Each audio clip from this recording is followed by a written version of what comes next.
Before we read today, I once again want to give thanks to our publishing company, HarperCollins, and our author, Ivy Ruckman, for allowing us to make these read aloud videos for our students. Today we are starting with the next hour or so. We were soaking wet and getting colder by the minute. Already the water had risen 2 or 3 inches in the shower. I knew we couldn't stay here much longer. Ryan needed dry clothes, and I had to find Mom.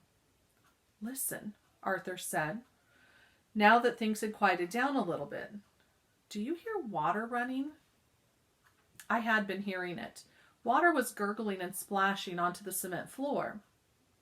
"Pipes are broken," he said. "Let's go," I said, through chattering teeth, though I had no idea where. Arthur got out ahead of me, carefully picking his way across the bathroom rubble.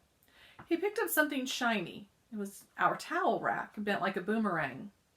With that, he dug among the chunks of sheetrock for the flashlight, which miraculously was still on. "Do you want me to go check around first?" he asked.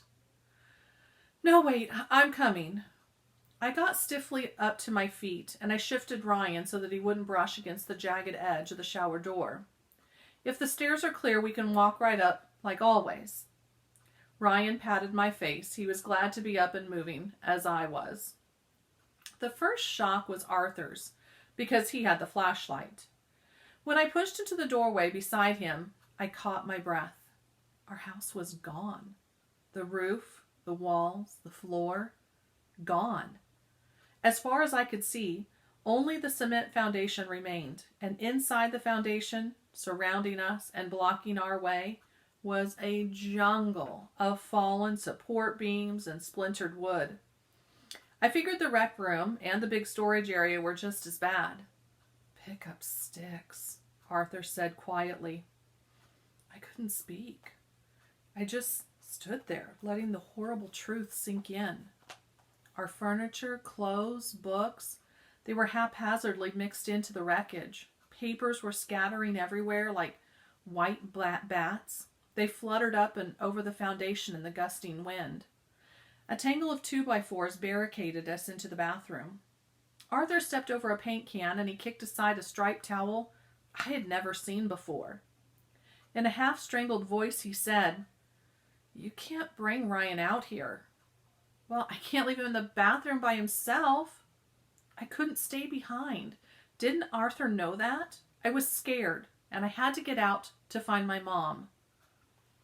He didn't argue when I followed him. Besides, he needed my help to open even the skinniest passageway along the bathroom wall. With Ryan on my left arm, my right arm was free to help Arthur twist aside the boards. The loose stuff we just threw over the partition in the direction of the storage area. We hadn't even cleared 3 feet towards the stairs before we knew we had gone as far as we could go in that direction. Dad's rocker lounger was wedged into the basement hallway ahead of us, buried under a ton of stuff. Somebody's camper shell rested on top of all of it. "I can't budge it," Arthur groaned after several tries to move the camper top. I slumped against the wall, totally discouraged. "Well, the stairs would have to be buried too," I said. "They'd have to be." Arthur climbed up onto the arm of Dad's chair. He covered the west foundation from one end to the other with the light. "Gosh, Dan, look at that." Outlined against the black sky, the northwest corner walls of our house were the only ones still attached. They were sagging freakishly towards each other. I thought of skin flaps curling over a wound. It made me sick to look at it. "It's Ryan's room," I said. "The bunny wallpaper." As much as I wanted my mom and dad right then, I was glad they weren't there to see all that I was seeing. They loved our house as much as I did. Ryan shivered and he drew up his knees. Suddenly I had an idea. "Arthur, can we climb over that pile of bricks over on the other side?" He shone the light onto the avalanche of buffalo-colored bricks along the west wall. "How do we get there?" Just then, a low, moaning sound raised hackles on the back of my neck. Arthur jumped off the chair and we froze. The noise rumbled to a crescendo right over our heads, making us jump when it crashed. Thunder. Oh, my Lord. It was only thunder. "Take Ryan for a minute," I said, recovering enough to trade him for the flashlight. "I'll be right back." I left them at the bathroom door, snaking my way alongside the hallway heading north, ducking and burrowing under debris when I had to. If I could just get to that brick pile. Glass crunched underfoot with every step, and I kept getting snagged by things I couldn't see. Once I fell and I dropped the flashlight in the water. I scraped myself good trying to get it again. But the biggest hurdle was a mass of wet carpeting, the gold shag from our living room, or the upstairs hallway. I pushed against it, but it was too soggy and too heavy. I'd have to crawl over. "Oh, ouch!" I cried as something gouged me in the leg. "Are you okay?" Arthur yelled. "I'm okay," I answered back, glad that he couldn't see my face. My jeans were ripped and I was bleeding, but the wound was only mortal, as Arthur would say. I kicked viciously at a board with these ugly nails sticking out. How in the world were we going to get Ryan out of here without hurting him? The basement was a stupid obstacle course. It was a death trap. I stood there a minute, breathing hard and wondering what to do next. It was raining again, and I was shaking from the cold and from being so scared. The top of my hands stung with scrapes and blood trickled down my leg. We were trapped. Of course, there was always the bathroom. He'd be standing on the toilet on the outside wall. We could probably help each other out, but what about Ryan? Could we hoist him up or something? In the lightning that tore across the sky every few minutes, I could see that the clouds were still low and boiling. I didn't know if we'd be safe anywhere, even if we did get out. I wanted my mom and my dad so much. I wanted Minerva. I swung the light around, probing the dark recesses for two bright eyes. I shot the beam up higher, remembering how she hated water. "Here, kitty," I whispered. I tried using my high kitty-calling voice, but my throat closed off. In my heart, I knew it was no use. She was gone. No way could a lightweight like Minerva survive a tornado. I slid down on my heels, brushing my face against the wet carpet. I didn't know what to do. Hot tears were squeezing out of my eyes. What in the world was I supposed to do? From somewhere came the wail of sirens dipping in and out of the wind, and at first the sound made me feel worse than ever. Death? Fire? God help us. But then my head jerked up. Sirens. That meant that there were people alive out there. Someone was going to come and help us. Was it the police cars, ambulances? I can't give up now. "Dan, what are you doing?" Arthur called, and I remembered I left him standing in the dark. "I think I can smell gas." I straightened and sniffed. My nose was too clogged up. I couldn't smell anything. I sniffed again. With gas escaping, we could have an explosion. We could be gassed just by breathing. Whirling around, I snagged my other leg, but I didn't stop. I just went crashing back to where Arthur and Ryan were waiting. "We can't get through," I said, with fresh panic. "Can you smell gas?" "I can't tell, but there would be gas leaking out if the water is, right?" Ryan was stiffening and throwing his head back. The crying would start at any second. "He's blue," Arthur said, jouncing him up and down. "Can't we find something dry to wrap him in?" That, on top of everything else? My mind was thrashing so bad I couldn't think straight. Ryan started to cry. Then all of a sudden I remembered a stack of towels that Mom kept underneath the sink. I could wrap him up in one of those. I pushed past Arthur and I knelt down and I wrenched the cupboard door open just enough to reach in one hand and pull out a towel. "It's dry," I yelled, thrilled to have something go right. We couldn't lay Ryan down on the countertop, which was covered with broken mirror. So Arthur sat on the toilet seat and held him. I left his undershirt on, but I worked his wet diaper off over his hips. Then with Arthur's help, I got the towel wrapped around him twice. I held him close and I rocked and shushed him the way I had seen Mom do it. He snuggled into my chest. He didn't know it, but he was warming me up as much as I was warming him. In the meantime, Arthur was doing all the thinking for us. "Hey, "I've got an idea," he said. I never did get to hear what that idea was because just then appeared overhead a light bobbing up and down with somebody's steps.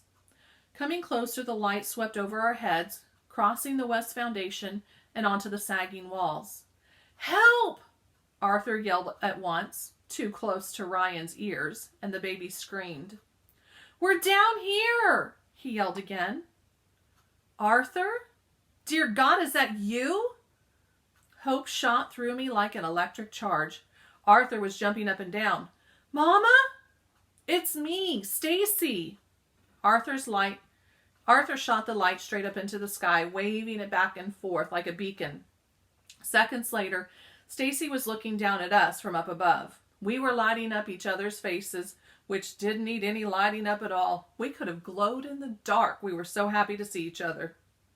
"Where's Mama? Is she okay? And what about—" "Everybody's okay, now that I found you." For the first time, Arthur burst into tears.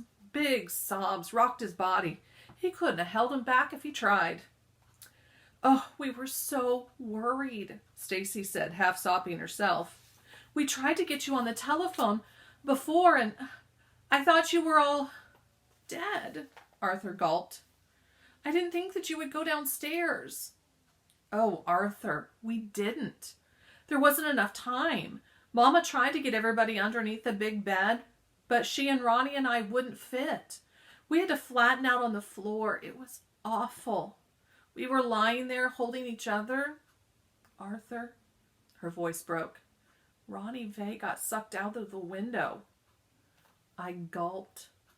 I tried to hang on to her, but I couldn't. I couldn't do anything but scream. "Stacy, is she all right?"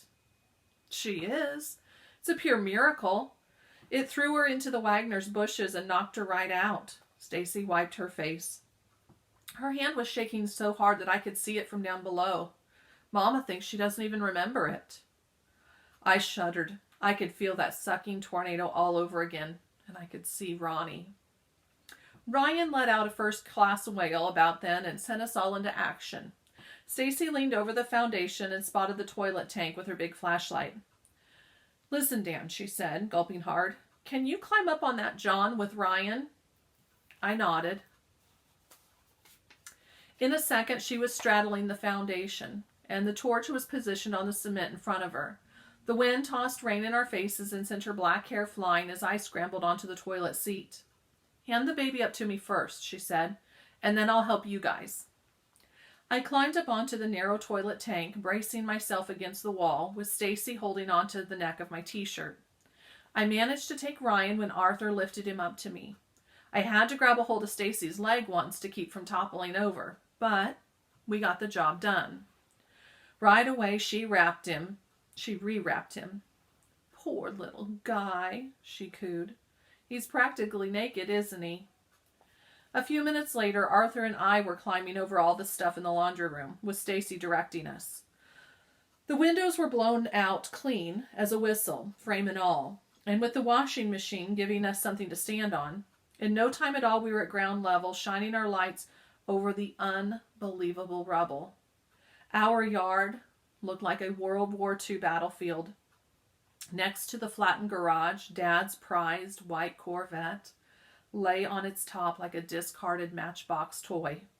Somewhere under that trash heap, I knew, was my bike, my beloved 10-speed racer.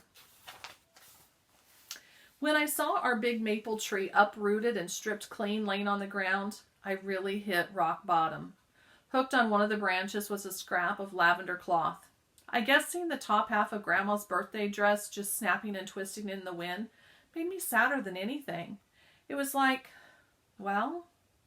seeing unfinished dreams, I guess. "The whole neighborhood's gone," Stacy said, flashing onto the scrambled walls of the house next door, and then onto a section of a roof that was lying across the driveway. Wreckage was scattered in every direction as far as we could see. Stacy handed me the torch so that she could snap her dad's big denim jacket around Ryan. We'll finish the rest of this chapter in our next video. See you soon.